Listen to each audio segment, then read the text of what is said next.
দেখো আজকে হচ্ছে ইউনিট 3। আজকে কি ইউনিট 3? আমরা লেসন 1 পড়ব আজকে। ইউনিট 3 এর নাম হচ্ছে বি কোয়াইট। নাম কি? Be quiet. Be quiet please. Quiet মানে হচ্ছে আমরা জানি শান্ত বা চুপ, নিশ্চুপ বা চুপ থাকো বলে না? ক্লাসরুমে যখন বাচ্চারা উশৃঙ্খল করে তখন ম্যামরা কি বলে, স্যাররা কি বলে? Be quiet, be quiet please. সবাই চুপ থাকো। বি কোয়াইট মানে হচ্ছে শান্ত বা কি চুপ থাকা বা নিশ্চুপ থাকা। কোয়াইটের আরেকটা আছে সাইলেন্ট। সাইলেন্ট, সাইলেন্টটা হচ্ছে সিনোনিম নাকি? সিনোনিম মানে হচ্ছে সমার্থক। আচ্ছা, তাহলে বি কোয়াইট শান্ত, প্লিজ মানে হচ্ছে দয়া করা। প্লিজ মানে কি? দয়া করে চুপ করো, দয়া করা। তাহলে বি কোয়াইট প্লিজ মানে হচ্ছে দয়া করে চুপ থাকো বা শান্ত থাকো। আচ্ছা, লেসন 1 এ বলছে read the following conversation and act it out. বলা হয়েছে যে কনভারসেশন বলতে বলা হয়েছে কথোপকথন, মানে দুইজন ব্যক্তির মধ্যে একটা আলাপ আলোচনা হইতেছে, এটা অনুসরণ করে অ্যাক্ট ইট আউট, অভিনয় করো। কি করো? নিজেদের মধ্যে অভিনয় করো। তো আমরা একটা চিত্রের মধ্যে দেখতেছি যে একজন ব্যক্তি একটা দরজা খুলছে, দরজা খোলার পরে একজন হাতে মুখ দিয়া বলতেছে যে বি কোয়াইট প্লিজ। তো এখানে দুইটা ক্যারেক্টার আছে, একটা ক্যারেক্টার নাম হচ্ছে এরহান আর একটা ক্যারেক্টারের নাম হচ্ছে রায়ান। একটা ক্যারেক্টারের নাম কি? এরহান, আর একটা ক্যারেক্টারের নাম হচ্ছে রায়ান। তো এখানে এরহান বলতেছে যে না না না, আচ্ছা আগে একটা টেক্সট আছে দেখো, Erhan has come to play at Rayan's home. Erhan রায়ানের বাড়িতে খেলতে আসছে। রায়ানের বাড়িতে খেলতে আসছে। Erhan has come to play, Erhan খেলতে আসছে এট রায়ানস হোম, রায়ানের বাড়িতে। কে আসছে? এরহান আসছে। কার বাড়িতে আসছে? রায়ানের বাড়িতে। প্রশ্নগুলো বুঝতেছো আমার? কি প্রশ্ন করছি আমি? রায়ানের বাড়িতে কে আসছে, আগে বাংলাটা প্রশ্নটা বুঝাই, তারপরে ইংলিশটা বুঝাবো। রায়ানের বাড়িতে কে আসছে? এরহান আসছে। আচ্ছা, এরহান কার বাড়িতে গেছে? রায়ানের বাড়িতে গেছে। জিনিসটা বুঝছো তো? এখন যদি প্রশ্ন করে who has come to play at Rayan's home, কে রায়ানের বাড়িতে খেলতে আসছে, তাহলে হবে Erhan has come to play at Rayan's home, যে এরহান রায়ানের বাড়িতে খেলতে আসছে। প্রশ্ন বুঝছো? এখন যদি এই প্রশ্নটা করে যে এরহান কার বাড়িতে গেছে, তার উত্তর হবে রায়ানস হোম, রায়ানের বাড়িতে। এট রায়ানস হোম, রায়ানের বাড়িতে। প্রথম লাইনটা বুঝছো? আচ্ছা, এবার আমরা প্রশ্ন বুঝলাম, এখন আমরা শব্দার্থগুলো আরেকটু ভাঙি।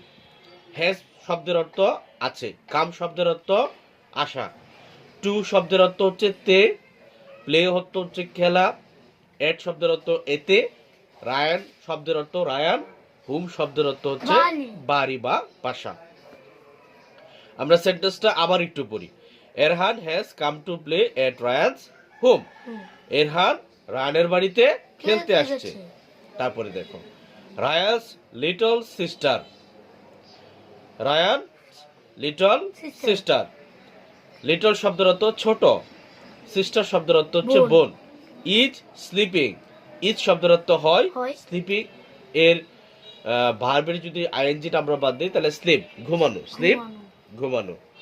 In the next room, in শব্দের অর্থ হচ্ছে মধ্যে বা ভিতরে, দা শব্দের অর্থ হচ্ছে টি, নেক্সট শব্দের অর্থ হচ্ছে পরবর্তী বা পরে, নেক্সট শব্দের অর্থ কি?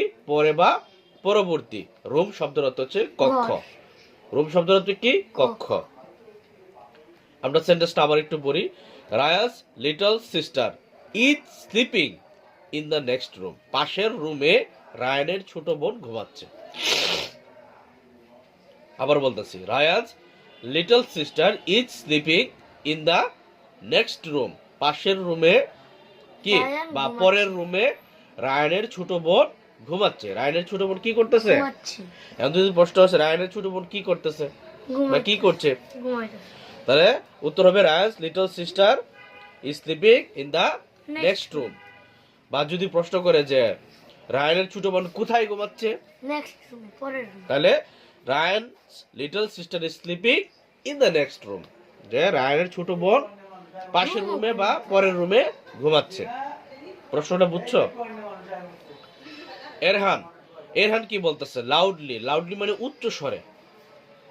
মানে একটা আছে যে তুমি একজন বন্ধুর বাসায় গেলা, বন্ধুর বাসায় গিয়া তুমি হয়তো তাকে আস্তে করে বলবা কি অবস্থা বন্ধু, কেমন আছো, ভালো আছো কিনা, বা সালাম দিলা তাকে আসসালামু আলাইকুম, যে কোনো একটা কিছু তাকে বললা, সম্বোধন করলা তাকে কোনো একটা কিছু দিয়া। এইটা না কইরা তুমি আস্তে না বইলা তুমি বলতেছ কি লাউডলি, মানে উচ্চ স্বরে। ঠিক আছে? উচ্চ স্বরে কি বলতেছে? Hello Ryan, are you there? Ryan তুমি কি আছো? অনেক সময় হয় না যে একটু এক্সাইটেড হয়ে যায় আমরা, তখন বন্ধুর বাসায় খেলতে গেছি বা কোনো মাঠে খেলতে গেছি, তখন একটা বন্ধুরে ডাক দিলাম, সে আসলো, তখন আমরা কি আস্তে ডাক দিই না জোরে ডাক দেই? জোরে ডাক দেই। সে যেহেতু এক্সাইটেড, বন্ধুর বাসায় গেছে খেলতে, বন্ধুরে নিয়ে খেলবে, সেহেতু সে কি করছে, রায়ানকে কিভাবে ডাক দিছে? হ্যালো শব্দটা উচ্চ স্বরে বলছে। হ্যালো শব্দটা কি স্বরে বলছে? উচ্চ স্বরে বলছে। বলতেছে হ্যালো ও হে Ryan, are you there? Ryan তুমি কি বাসায় আছো? এখানে কিন্তু বাসার ইংরেজি না, কিন্তু আর ইউ দেয়ার বলতে এখানে যেহেতু সে বাহির থেকে বলতেছে, সেহেতু কথাটা এরকমই, উত্তরটা এরকম আসবে যে তুমি কি আছো, বা তুমি কি বাসায় আছো, বা তুমি কি এখানে আছো, এরকম। রায়ানে বলতেছে এরহান বি কোয়াইট প্লিজ। এরহান চুপ থাকো, দয়া করে চুপ থাকো, বা শান্ত থাকো, বা আস্তে কথা বলো। এরহান বি কোয়াইট প্লিজ। এরহান কি তুমি চুপ থাকো দয়া করে, অথবা আস্তে কথা বলো দয়া করে, যে কোনো একটা কিছু হবে। তবে এখান থেকে আমরা একটা বাক্যর বাংলা ধরে নিব। My little sister is sleeping, আমার ছোট বোন ঘুমাচ্ছে। আচ্ছা, তাহলে বি কোয়াইট প্লিজ কেন বলছে এই কথাটা? কারণ হচ্ছে, বা এখন প্রশ্ন আসতে পারে যে রায়ান এরহানকে কেন চুপ থাকার জন্য বলছে। বাংলাটা বুঝো আগে। রায়ান এরহানকে কেন চুপ থাকার জন্য বলছে? কারণ তার বোন কি করতেছে? ঘুমাচ্ছে। মানে উত্তরটা হবে লিটল সিস্টার ইজ স্লিপিং। কারণ তার his little sister is sleeping, কারণ তার বোন ঘুমাচ্ছে। এরহান বলতেছে ও সরি, ওহ দুঃখিত, I didn't mean to be loud, আমি আসলে কি উচ্চ স্বরে কি বলতে যায়নি। অনেক সময় দেখা যায় না অ্যাক্সিডেন্টের কারণে মানুষ উচ্চ স্বরে কথা বলতে যায়। Don't be noisy, don't be noisy. Noise শব্দের অর্থ হচ্ছে তোমার গোলমাল। নয়েজ শব্দের অর্থ কি? গোলমাল। তবে এখানে আরেকটা শব্দ ব্যবহার করছে, সেটা কি? নয়েজি। সেটা কি? নয়েজি ব্যবহার করছে। Sorry sorry sorry sorry sorry, আমি তো পরের লাইনে চলে গেছি। ও সরি, ও দুঃখিত, I didn't mean to be loud, আমি আসলে উচ্চ স্বরে বলতে চাইনি। লেটস প্লে ক্যারাম, চলো আমরা ক্যারাম খেলি। লেটস প্লে ক্যারাম, চলো আমরা ক্যারাম খেলি। রায়ান ওকে ঠিক আছে, বাট কিন্তু স্পিক ইন লো ভয়েস, খুব আস্তে কথা বলতে হবে। কি বলতে হবে? But speak in low voice, কিন্তু কিভাবে কথা বলতে হবে? আস্তে। মানে লো মানে হচ্ছে নিচু, লো মানে কি? নিচু। ভয়েস মানে স্বর, মানে নিচু স্বরে কথা বলতে বা আস্তে কথা বলার জন্য বলছে। ডোন্ট বি নয়েজি, গোলমাল করো না। ডোন্ট বি নয়েজি, গোলমাল করো না, মানে হইচই করো না বা গোলমাল করো না। এরহানে কি বলতেছে? গট ইট, ঠিক আছে। গট ইট মানে কি? ঠিক আছে। Give me a glass of water please, দয়া করে আমাকে এক গ্লাস পানি দাও। দয়া করে আমাকে এক গ্লাস পানি দাও। I am thirsty, I am thirsty, আমি তৃষ্ণার্ত। আই অ্যাম থার্স্টি মানে কি? আমি তৃষ্ণার্ত। রায়ান শিওর, অবশ্যই। Ryan leaves and returns with a glass of water, Ryan পরিত্যাগ করলো বা পরিত্যাগ করলো জায়গা, বা ত্যাগ করলো জায়গা। বা রায়ান গেল, রায়ান লিভস, রায়ান গেল এবং return with a glass of water, এবং এক গ্লাস পানি নিয়ে আসলো। রিটার্ন উইথ এ কি? গ্লাস অফ ওয়াটার, এবং এক গ্লাস পানি নিয়ে আসলো। হেয়ার ইউ গো, এই নাও। হেয়ার ইউ গো, এই নাও। ড্রিঙ্ক স্লোলি, আস্তে আস্তে খাও বা আস্তে আস্তে পান করো। ড্রিঙ্ক স্লোলি মানে কি? আস্তে আস্তে পান করো। এরহান, থ্যাঙ্কস, ধন্যবাদ। The water is a bit cold, পানিটা কি? হালকা ঠান্ডা। এ বিট কোল্ড মানে হালকা ঠান্ডা। The water is a bit cold, পানিটা কি? হালকা ঠান্ডা। I prefer warm water, I prefer warm water মানে সে হালকা গরম পানি চাইছিল, সে হালকা গরম পানি চাইছিল, মানে আই প্রিফার ওয়ার্ম ওয়াটার, আমি গরম পানি চেয়েছিলাম, আমি আই প্রিফার ওয়ার্ম ওয়াটার।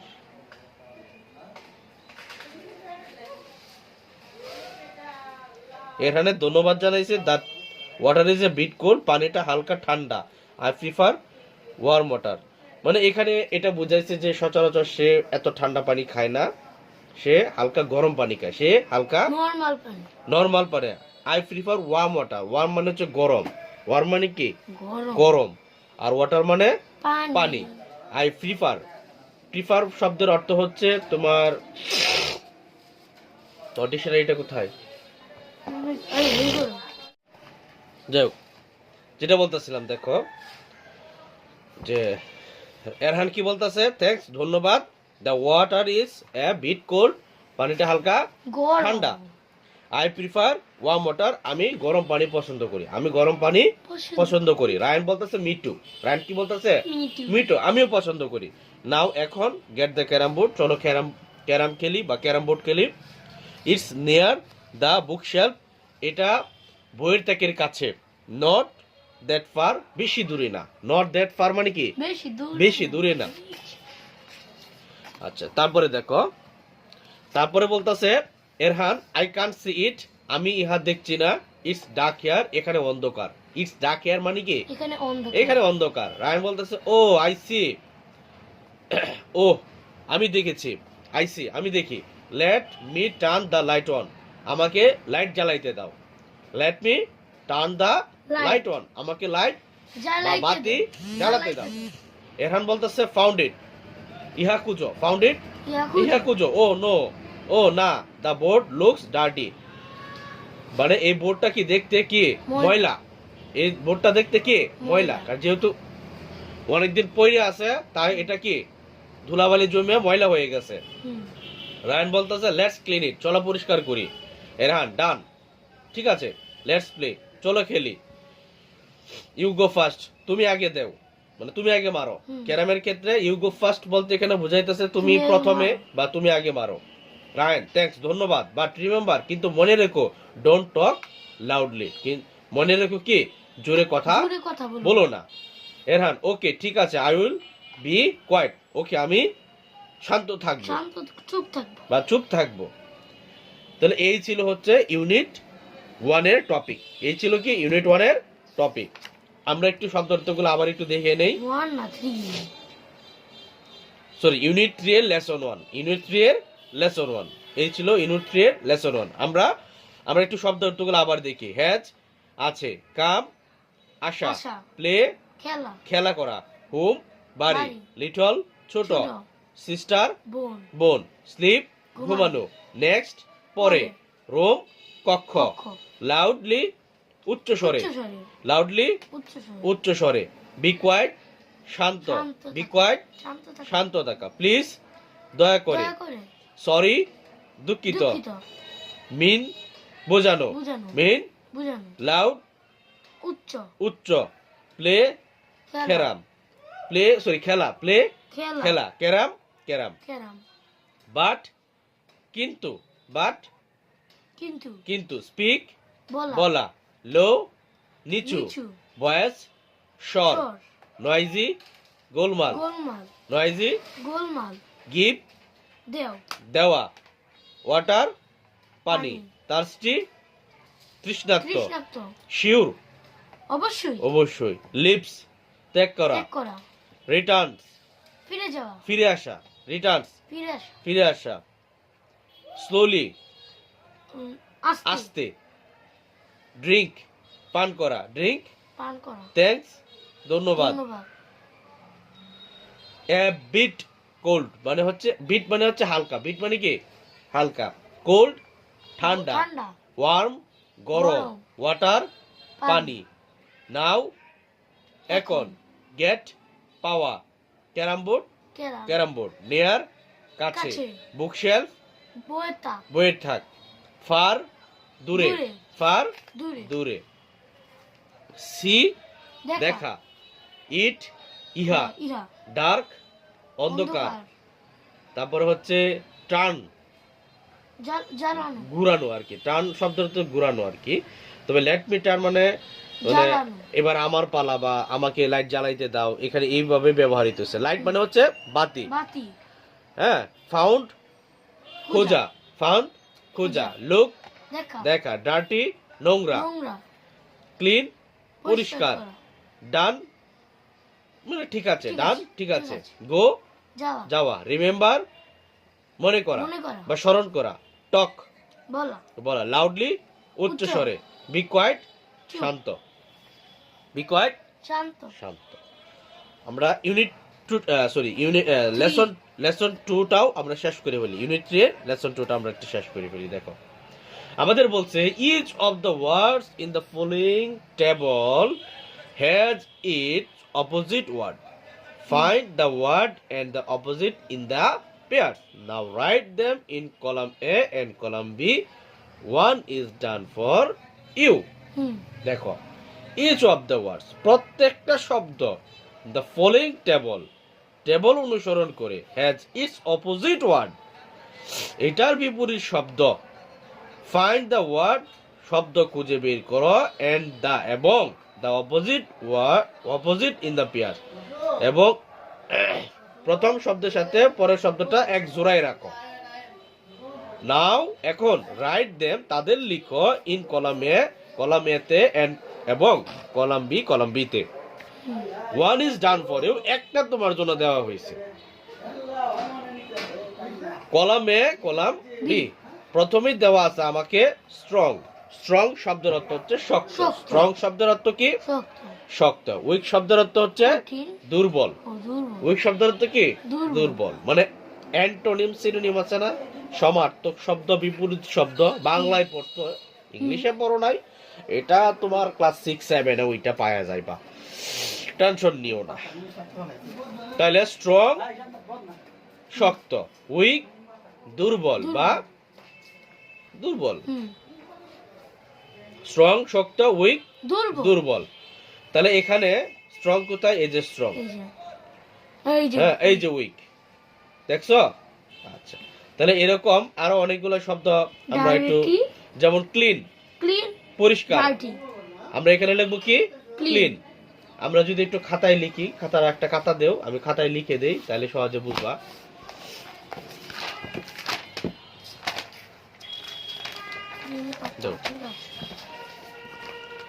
আমাদের বইয়ে যে শব্দগুলো দেওয়া আছে এই শব্দগুলো যদি আমরা একটু খাতায় লিখি, ধরো আমরা প্রথমে পাইছি কি কলাম এ তে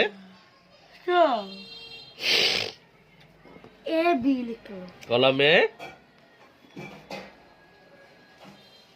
কলাম বি, কলাম এ তে পাইছি কি স্ট্রং এর বিপরীতে আমরা পাইছি কি উইক। তারপরে আমরা ধরো নিলাম ধরো ডার্ক, আমরা প্রথম থেকে যাই, হ্যাঁ আমরা ডার্কে যাই, প্রথমে ডার্ক অন্ধকার, লাইট আলো, তারপরে মনে করো নিয়ার কাছে, ফার দূরে, এই যে দেখো এখানে ফার লেখা। তারপরে ওয়ার্ম গরম, ওয়ার্ম কি গরম, কোল্ড ঠান্ডা, ক্লিন আছে তো, কোল্ড ডার্টি, ও ক্লিন তো বাদ গেছে কেন? আচ্ছা ক্লিন ডার্টি, ক্লিন মানে হচ্ছে পরিষ্কার, ডার্টি মানে হচ্ছে নোংরা। কলমের কালি শেষ, একটা কলম নিয়ে আসো। এই যে মোটামুটি হয়ে গেছে। এখন আর একটা শব্দ রয়েছে, হ্যাঁ এই যে কোয়াইট রয়েছে, কোয়াইট কি শান্ত, কোয়াইট কি শান্ত,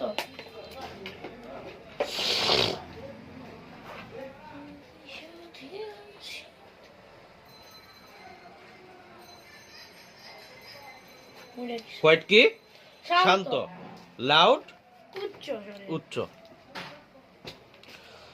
তাহলে হইলো শব্দগুলা 1 2 3 4 5, 1 2 3 4 5, 6টা তো 1 2 3 4 5, এখানে 5টা দিছি, আমরা 6টাই লিখছি। 4 5 1 2 3 4 5 6টা।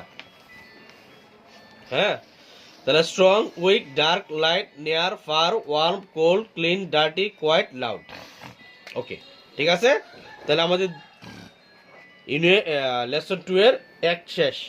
এবার লেসন 2 এর আমরা 2তে যাব। লেসন 2 এর 2তে কি বলছে দেখো, মেক সেন্টেন্স, বাক্য তৈরি করো ইউজিং দ্য অ্যান্টোনিমস। এই যে দেখো আইসে বলছে অ্যান্টোনিম সিনোনিমস বলতে বলতে। অ্যান্টোনিম মানে বিপরীত শব্দ, সিনোনিম মানে সমার্থক শব্দ, মানে অপোজিটিভ মিনিং আর কি। অপোজিট, আমরা এখন যা করছি সব হচ্ছে অপোজিটিভ মিনিং। এটাকে বলা হয় অ্যান্টোনিম, এটাই বিপরীত শব্দ। ইংরেজিতে এটাই বলা হয় এটা তো ম্যাচ লা, অ্যান্টোনিমস। এটা তো ম্যাচ। ইংলিশ এটাকে কি বলে?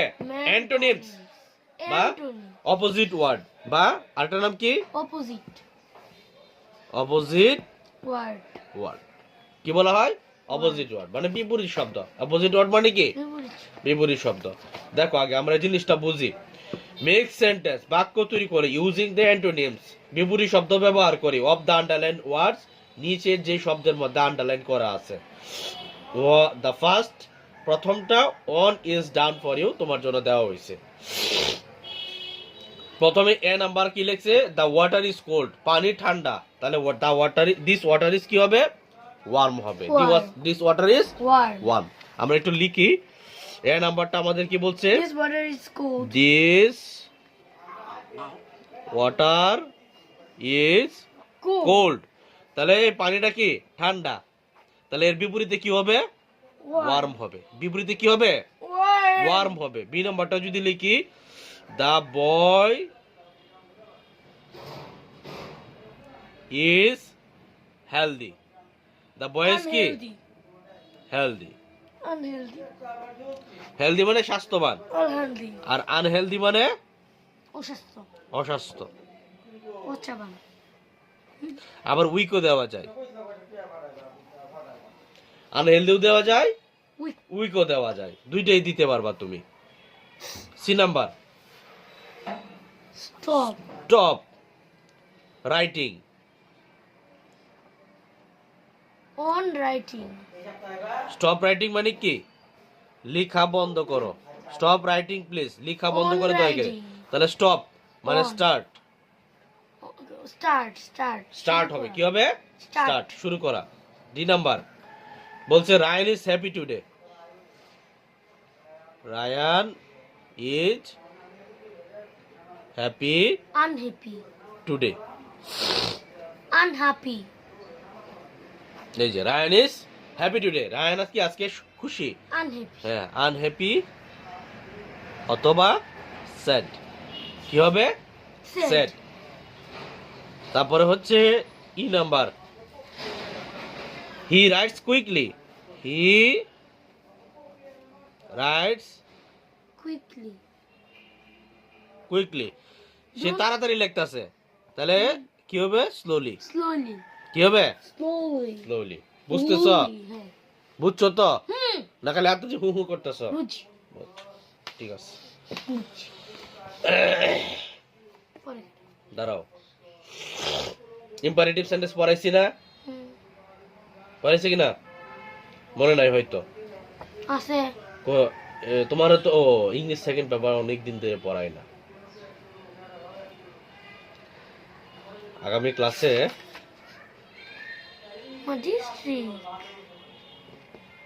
আর 5 মিনিট আছে। হ্যাঁ, 5 মিনিটে এটা শেষ করে নেই। দেখো ল্যাঙ্গুয়েজ ফোকাস, দেখো ইম্পারেটিভ সেন্টেন্স কি পড়াইতেছে আজকে? Imperative sentence. দেখো ইম্পারেটিভ সেন্টেন্সটা কি? দেখো, this sentence tell someone to do something. এই বাক্য কোনো কিছু বলতে চাই, কাউকে কোনো কিছু বলতে চাই। দিস আর ইম্পারেটিভ সেন্টেন্স, এগুলো হইলো imperative sentence. And imperative sentence, একটা imperative sentence gives a command, কি দেয়? আদেশ দেয়, ইনস্ট্রাকশন অনুরোধ করে বা উপদেশ দেয়, অর এক্সপ্রেস রিকোয়েস্ট এবং অনুরোধ করে। অনুরোধ করে। ইট ইউজুয়ালি এটা সচরাচর স্টার্টস উইথ এ ভার্ব, এটা ভার্ব দিয়ে শুরু হয় বা ক্রিয়া দিয়ে শুরু ক্রিয়া হয়। দিয়ে শুরু। ইম্পারেটিভ সেন্টেন্স আমরা পড়ছিলাম আদেশ, অনুরোধ, উপদেশ। উপদেশমূলক বাক্য। আচ্ছা, তাহলে speak in a low voice, speak in a নিচু বয়সে কথা বলো। নিচু স্বরে কথা বলো। Give me a glass of water, আমাকে এক গ্লাস পানি দাও। ডোন্ট বি নয়েজি, গোলমাল করো না। গোলমাল করো না। বি কোয়াইট প্লিজ, শান্ত থাকো দয়া করে। চুপ। লেটস প্লে ক্যারাম, চলো ক্যারাম চলো খেলি। ক্যারাম খেলি। এরকম আরো উদাহরণ আছে। বি কাইন্ড, দয়া হও, হ্যাঁ, বা দয়া দেখাও। লিসেন কেয়ারফুলি, হ্যাঁ, তোমার দয়া রেখো। লিসেন কেয়ারফুলি মানে হচ্ছে তোমার ভালো রেখো। আরে আমি বলিনি আগে। লিসেন। লিসেন কেয়ারফুলি মানে হচ্ছে তোমার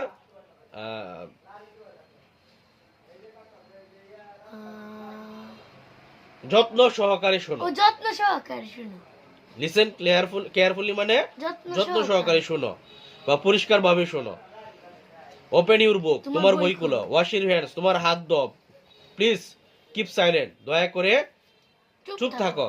ডোন্ট টাচ দ্যাট, এটা স্পর্শ করো না। ডোন্ট মেক এ নয়েজ, গোলমাল করো না। Let me recite the poem, আমাকে কবিতাটি পড়তে দাও। Let us explain the topic, তাকে কথাটা বলতে দাও। লেট আস প্লে টুগেদার, চলো একসাথে খেলি। Is it clear? তাহলে ইউনিট 3 শেষ বুঝছো তো? লেসন 4, লেসন 4 দেখো। লেসন 4 কি বলতেছে? Write imperative sentence for, imperative sentence লেখো for each of the following statements. Statement মানে কি? ব্যথা কি কই? স্টেটমেন্ট বলো, স্টেটমেন্টের বাংলা বলো। এই প্রথম ক্লাসে পড়াইছিলাম স্টেটমেন্টের বাংলা, বিবৃতি। স্টেটমেন্টের বাংলা কি? বিবৃতি। আচ্ছা, write imperative sentence for each of the following statement. আচ্ছা, বাক্যগুলোতে যে বিবৃতিগুলো দেওয়া হয়েছে এখানে ইম্পারেটিভ সেন্টেন্স লেখার জন্য বলছে the first is done for you, প্রথমটা তোমার জন্য দেওয়া হয়েছে। দেখো, আমাদের বলছে you friend is making a noise, তোমার বন্ধু গোলমাল করতেছে। হোয়াইল, যখন। You are doing your homework, তুমি যখন কি করতেছ? বাড়ি কাজ করতেছ। তাহলে এটার ইম্পারেটিভ সেন্টেন্স কি হবে? বন্ধুরে কি বলবা?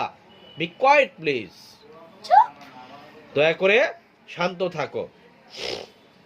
তারপরে বলতেছে you are asking your classmate to help carry your bag, তোমার বন্ধুকে তুমি বলতেছো যে সে তোমার ব্যাগটা কি করার জন্য? ক্যারি করার জন্য বা বহন করার জন্য। কি বলতেছে?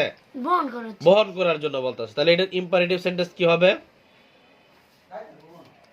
বলো। এই ব্যাগটি বহন করো। দেখো, আমরা যেটা বলতেছিলাম যে ইউনিট 3 লেসন 4 এ আমাদের প্রথমে বলছে কি, এ নাম্বারে বলছে ইউর ফ্রেন্ড ইজ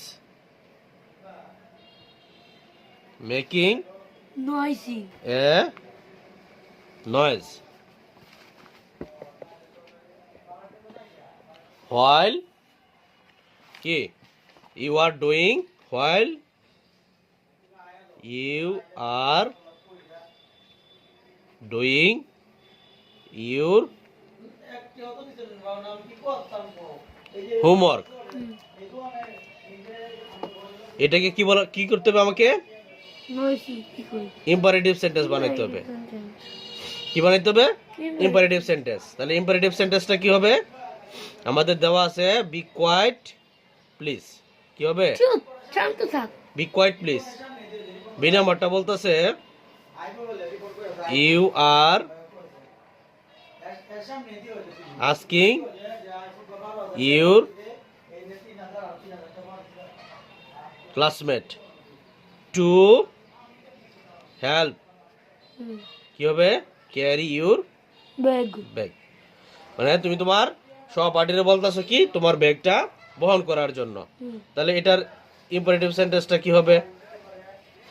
তাহলে তুমি তারে বলবা যে দয়া করে আমার ব্যাগটা বহন করো, দয়া করে আমার ব্যাগটা বহন করো। মানে প্লিজ, আমরা আগে বাংলাটা বলবো তারপর ইংলিশটা। তাহলে প্লিজ হেল্প মি, দয়া করে আমাকে সাহায্য করো। Please help me carry my bag, please help me carry my bag, carry my bag. দয়া করে আমাকে ব্যাগ বহন করতে, কি আমার ব্যাগ বহন করতে সাহায্য করো, মানে তারা তুমি তোমার বন্ধুরে বললা আর কি। সি নাম্বারটা, you want someone to clean the board, you want তুমি চাও, সামন কেউ, to clean the board, to clean the board,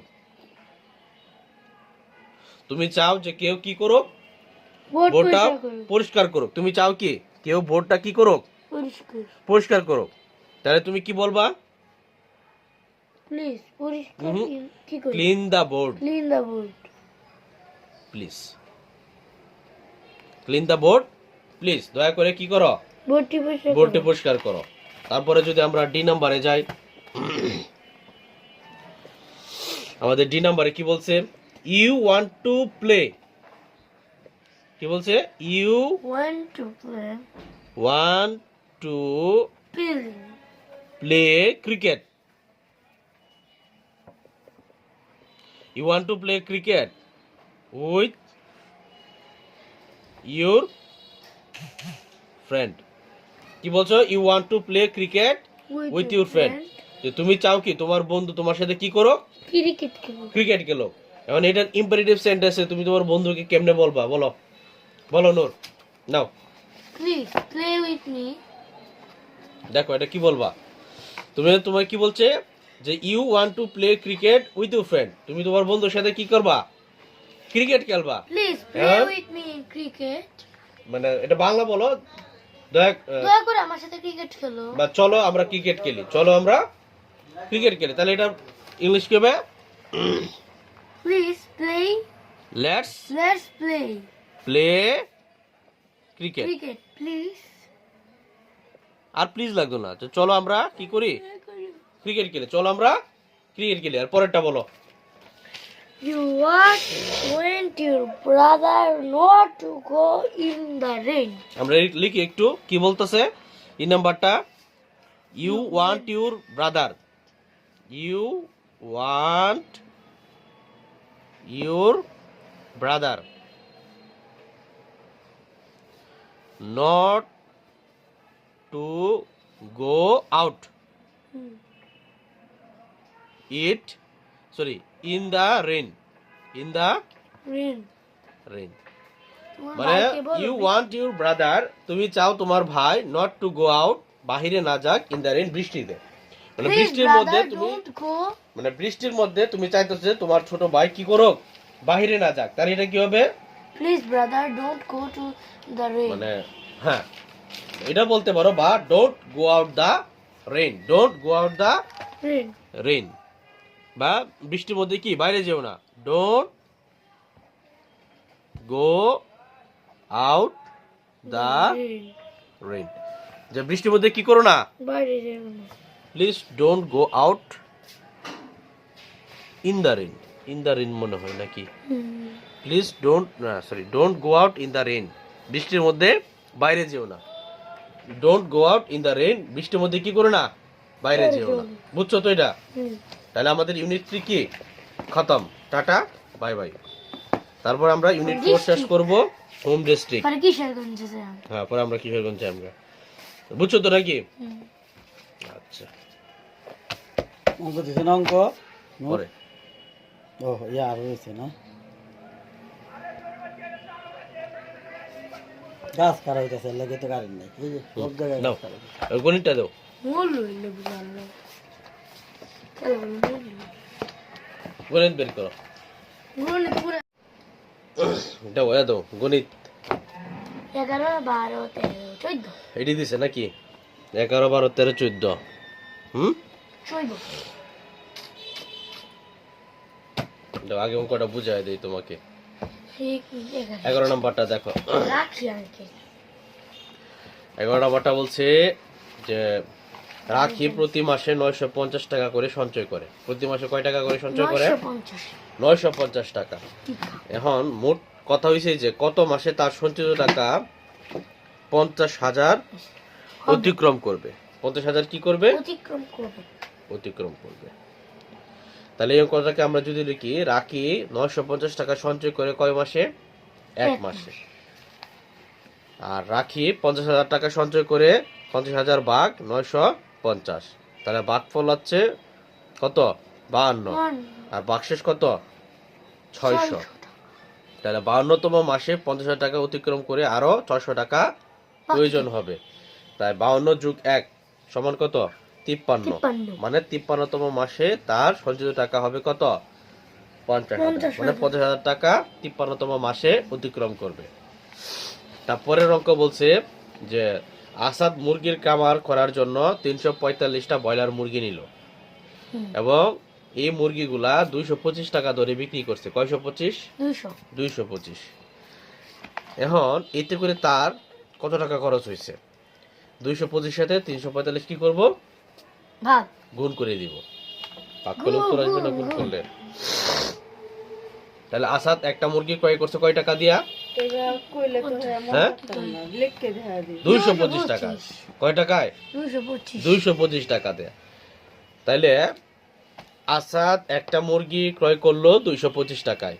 Asad 345টা মুরগি ক্রয় করলো 225 গুণ 345। তাহলে উত্তর গুণ করে কত বের করছো? 77,225। এটাই হচ্ছে তার মোট টাকার পরিমাণ। 13 নম্বরটা দেখো, একটা আলমারিতে 560টা বই রাখা যায়। কয়টা? 560টা বই।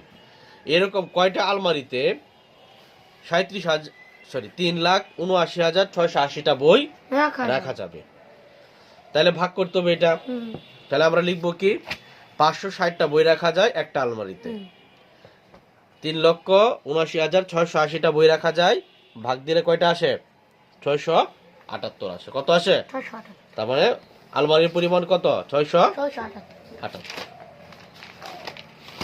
14 নম্বর দেখো, একজন পেঁয়াজ ব্যবসায়ী 1880 টাকা দরে 1264টা বস্তা পেঁয়াজ কি করলো?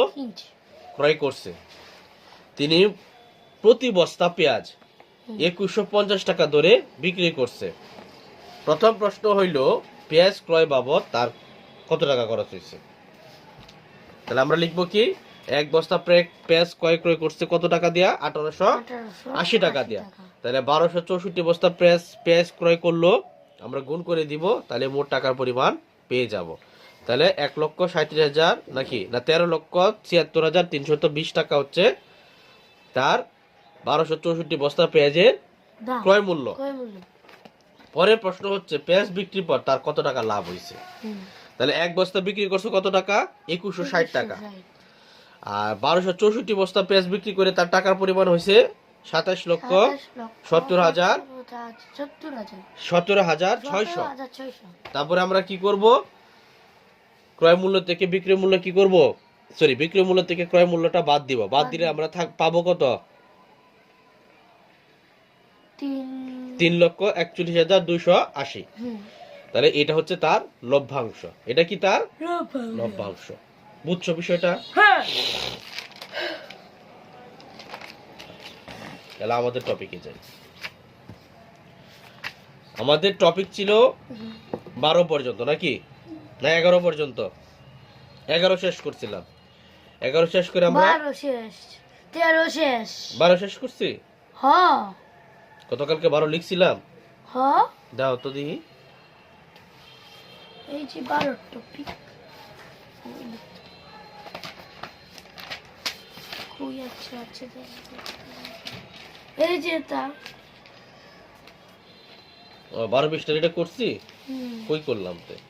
না 12 পৃষ্ঠা এটা করি নাই। এটা 12 পৃষ্ঠা। 12 পৃষ্ঠার লেখা আছে 12 পৃষ্ঠা, কিন্তু 12 পৃষ্ঠার অঙ্ক না তো এটা। এই যে 5 নং 6 নং। ও আচ্ছা, হ্যাঁ করছি 7 নং। এই যে 7 নং 12 পৃষ্ঠার 7 নং। 7 নং এর 2 পর্যন্ত শেষ। আচ্ছা, তারপরে আজকে হচ্ছে 13 পৃষ্ঠা। আজকে কি 13 পৃষ্ঠা।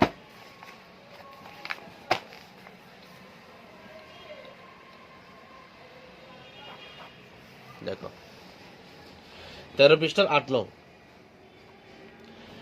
13 পৃষ্ঠার মধ্যে আমাদের 8 নং-এ বলছে কি, আমাদের 8 নং-এ বলছে একটা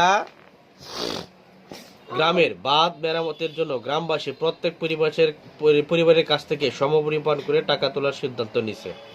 গ্রামে 275টা পরিবার আছে। কয়টা পরিবার? 275টা পরিবার। এবং বাঁধ ঠিক করার জন্য সে 96,250 টাকা প্রয়োজন। প্রত্যেক পরিবার কত টাকা করে দেবে? আমরা যদি 96,250 টাকাকে পরিবার সংখ্যা দিয়ে ভাগ করি, তাহলে আমরা যে ভাগফল পাবো ওই ভাগফলটাই হচ্ছে পরিবারের মূল টাকার পরিমাণটা। হ্যাঁ, তাহলে আমরা এটাকে কিভাবে লিখবো? আমরা লিখবো হচ্ছে যে, কেমনি লিখছো তুমি নিয়মটা? এক মিনিট।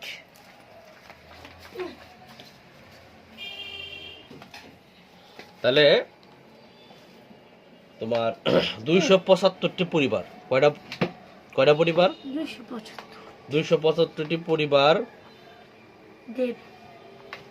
দেবে কত? 96,250 টাকা। একটা পরিবার দিবে 96,250 ভাগ হচ্ছে 275 টাকা। তাহলে আমরা ভাগ করি। এখানে 275 ভাগ হচ্ছে 96,250। সর্বপ্রথম আমরা কত দিয়ে দিব? 3 দিয়ে। 3 দিয়ে দিলে কত আসতেছে দেখো?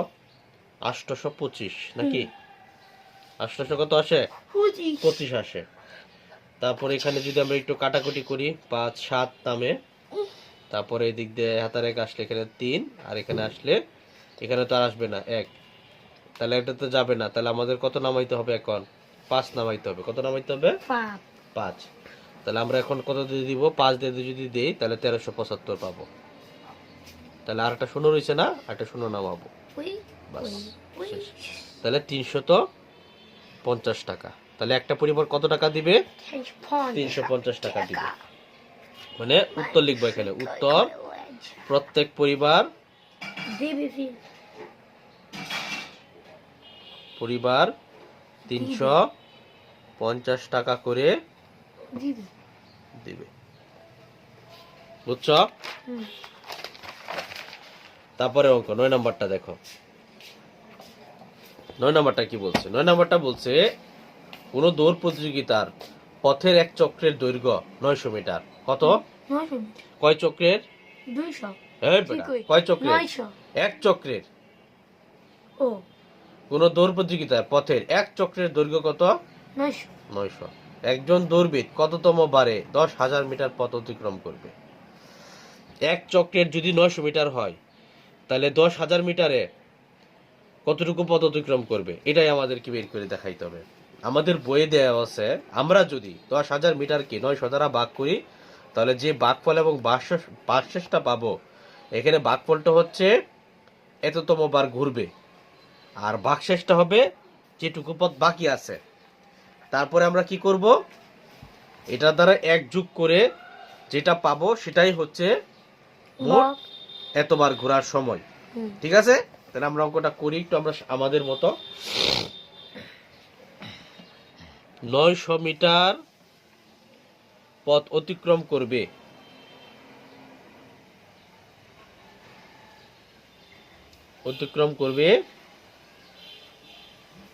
একবার। কতবার? একবার। তাহলে 10,000, কত হাজার? 10 পথ অতিক্রম করবে। কি করবো এটাকে? 10,000 ভাগ 900 বার সমান কত আসে বলো তো?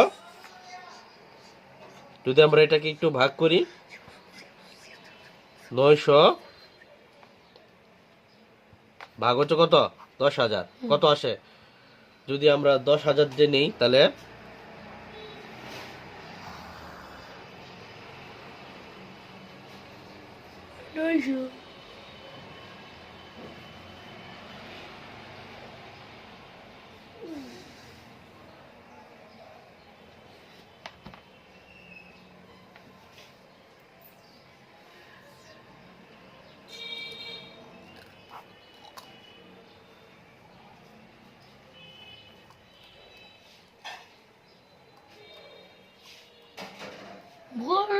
হচ্ছে এটি না রইব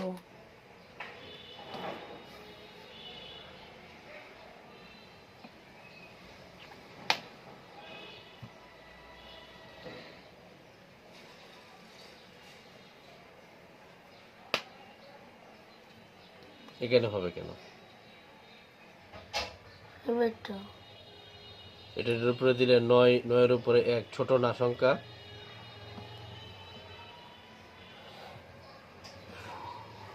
এর নামবে 0, 0, এটা হচ্ছে 1, আর এখানের 1 0 হবে। আবার এখানে সেম ভাবে হবে 100 এভাবে হবে। তাহলে এর নিচে গিয়ে তোমার ভাগফল হচ্ছে কত? 11।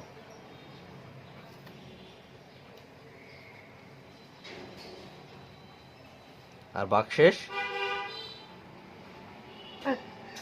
100।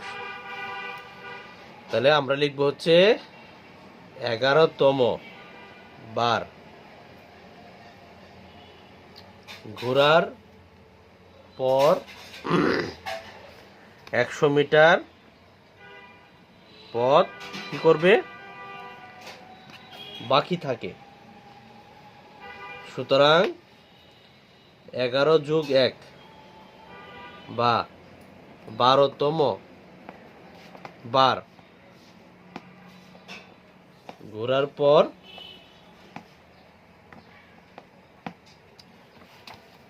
কত মিটার পথ? 10,000 মিটার পথ অতিক্রম করবে। ঠিক আছে? তারপরে দেখো 6 নাম্বারটা। 6 নাম্বারটা কি বলছে দেখো। একজন লোক প্রতি মাসে 1200 টাকা সঞ্চয় করছে।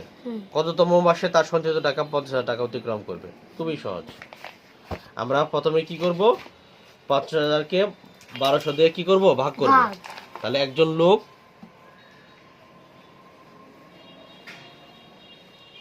বারোশো টাকা সঞ্চয় করে কয় মাসে? 1 মাসে। তাহলে 50,000 টাকা সঞ্চয় করে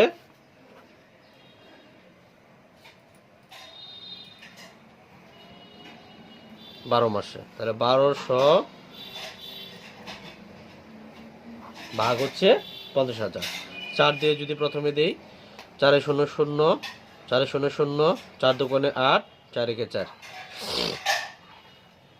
0 0 2 আর না 0। পরে 1200 কে যদি 1200 দেই 0 0 8, 800 থাকে। তাহলে ভাগফল কত? 1200। আর ভাগশেষ কত? 41। সুতরাং 41তম মাসে 50,000 টাকা কি করবে?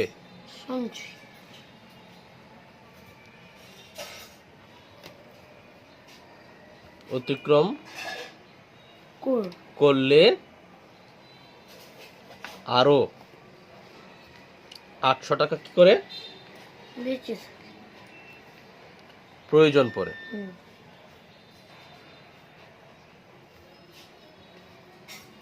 সুতরাং 41 যোগ 1 বা 42তম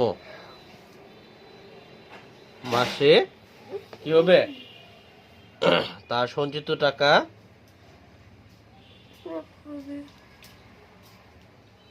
অতিক্রম, সঞ্চিত 50,000 টাকা কি করবে? অতিক্রম করবে। এই হচ্ছে বিষয়। ঠিক আছে, বুঝছো তো? হ্যাঁ,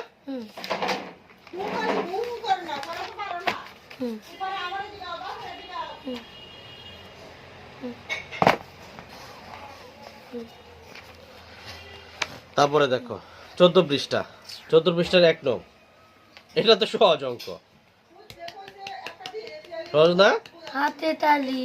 এটা বাড়ির কাজ থাকবে। এটা আমাকে করে দেখাইবা। হ্যাঁ, দুজনের বাড়ির কাজ থাকবে এটা। কারণ গুণ করাইছি, ভাগও করাইছি, দুইটাই আমাকে করে দেখাইবা। আমি 3 নাম্বারটাও করাইছি। 3 নাম্বারটা করাইছি না? এই যে মাত্র করাইলাম যে গ্রামবাসীরা গ্রামের রাস্তা মেরামতের জন্য টাকা তোলার সিদ্ধান্ত নিয়েছে। গ্রামে 3,392টি পরিবার আছে। প্রত্যেক পরিবার যদি 780 টাকা করে জমা দেয় তাহলে মোট সর্বমোট কত টাকা হবে, এটাকে তোমার এভাবে ভেঙে ভেঙে দেখাইতে হবে। বুঝছো নি? তাহলে 3 নাম্বারটা একটু আমি করে দেখাই। হ্যাঁ, 3 নাম্বারটা বলা আছে 3392 গুণ হচ্ছে কত? 780। কত? 780। 780।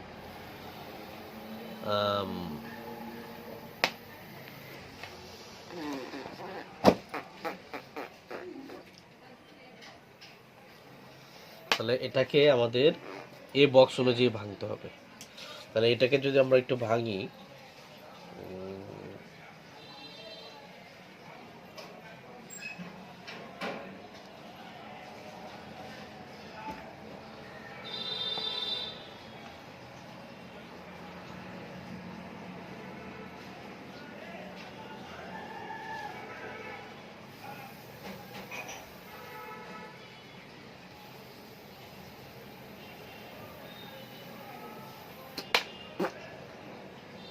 এটা যে কত দিয়ে ভাঙা যায় বলো তো? এটা এটা 3 নম্বরটা করছো না?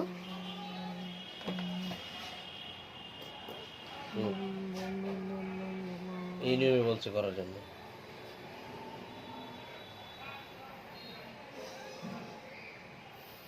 আমরা ডাকের অঙ্কের মতো করবো এটা। ইয়েস। আচ্ছা, তাহলে ডাকের অঙ্কের মতো করি। 3 নংটা। একটি পরিবার, এটা তো গাণিতিক বাক্য। এই যে বুঝছি। দাঁড়াও, আগে আমরা এটা করিনি। একটি পরিবার জমা দেয় কত টাকা? দুইটাই। কত টাকা দেয়? 780 টাকা। 80 টাকা। তাহলে 3,392টা পরিবার জমা দেয়, এটাকে আমরা কি করব? গুণ করব।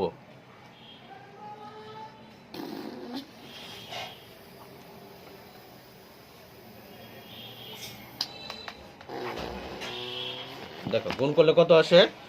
0 0 0 0, এদিক দিয়ে 0।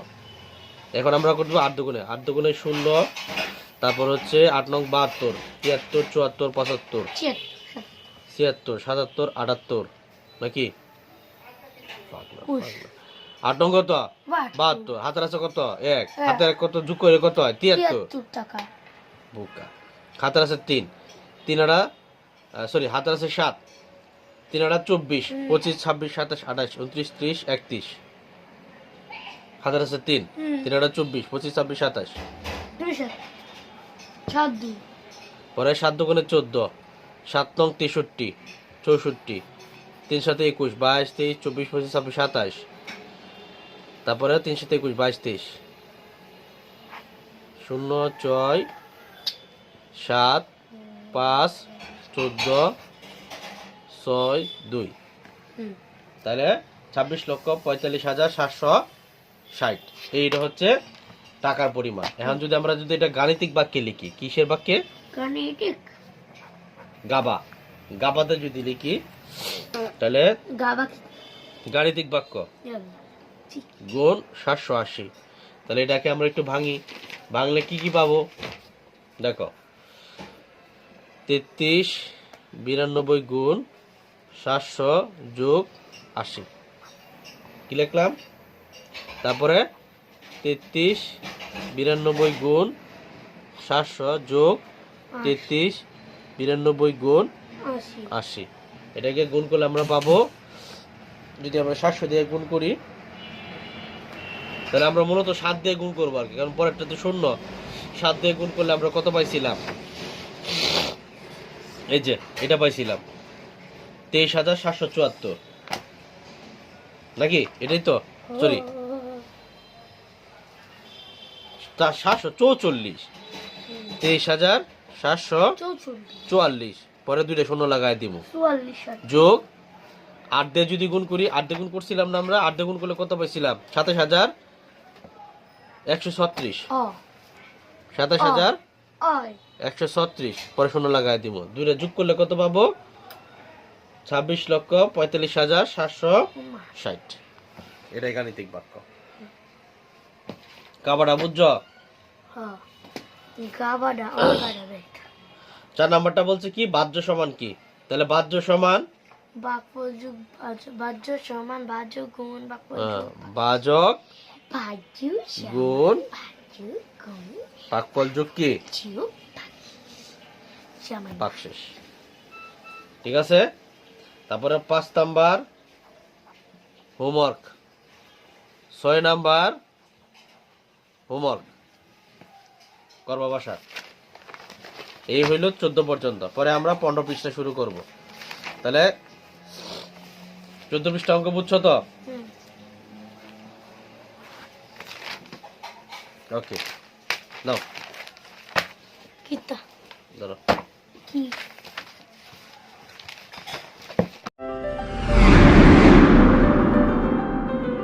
MHS Intellect Academy.